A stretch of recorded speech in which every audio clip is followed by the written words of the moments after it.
Hi, I'm Brad Garlinghouse. As many of you know, I don't often make videos like this, but then again, not every week has been like this one. Why are you crying? A few days ago, after 2 years, 7 court orders, and over $200 billion in legal bills, the Hinman speech documents, including internal SEC emails and comments leading up to this now infamous 2018 speech, they've finally been unsealed. Hinman's speech created new factors to determine if a token becomes sufficiently decentralized to no longer be considered a security. At best, these documents show that senior officials at the SEC couldn't agree on the law. I was never taught what laws there are. I was never taught what laws there are. And told Bill Hinman directly he would confuse the public even more about the rules for crypto. Stop acting like you know the way ahead, like you know the rules. There are no rules, man. We're lost. At worst, they show that Hinman deliberately ignored the law. And he tried to create new laws, something only Congress can do. I'm stronger. I'm smarter. I'm better. I am better. And while he was a public servant, Hinman received millions of dollars of payments from his law firm. This is the worst. Which was part of an alliance with others that had a vested interest in this speech. This speech isn't about any one token or any one blockchain. This is about showing the extent to which the SEC has relentlessly pursued enforcement actions against crypto players while professing fake open arms and calls to come in and register, all the while lying about their so-called guidance. No.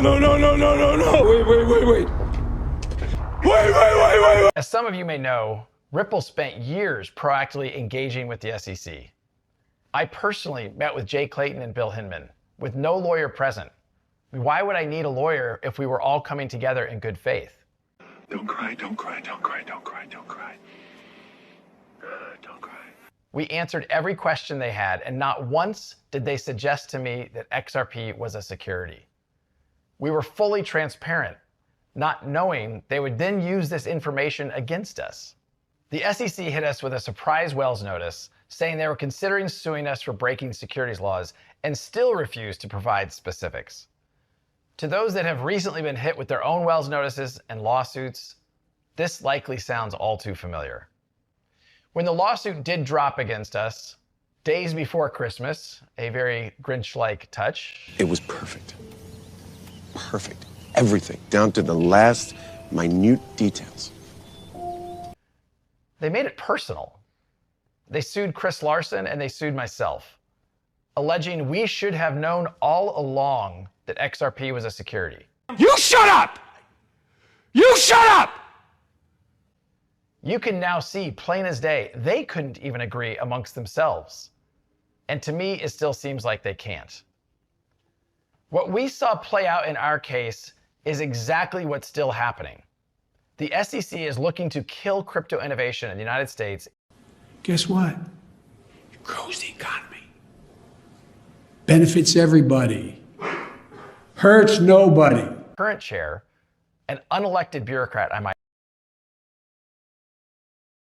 add, is weaponizing the lack of regulatory clarity to exert jurisdiction over the entire crypto space. This is the definition of putting politics over people. Our country has failed us. Facts. It's the pursuit of power over sound policy. The SEC tried to bully us into acquiescing. Thankfully, we have had the resources to fight back. And now we can all see what they've fought so hard to hide. They knowingly created confusion about the rules, and they used that confusion to regulate through enforcement. That's bad faith, plain and simple. Ultimately, as our lawsuit comes to a close, for so many others, it's just starting. The fight for clarity has to continue. I just want to conclude by saying to my colleagues here at Ripple, to my family, my friends, everyone who has supported us over the past 2.5 years, and certainly to the whole of the XRP Army, a very heartfelt and a very genuine thank you for that support.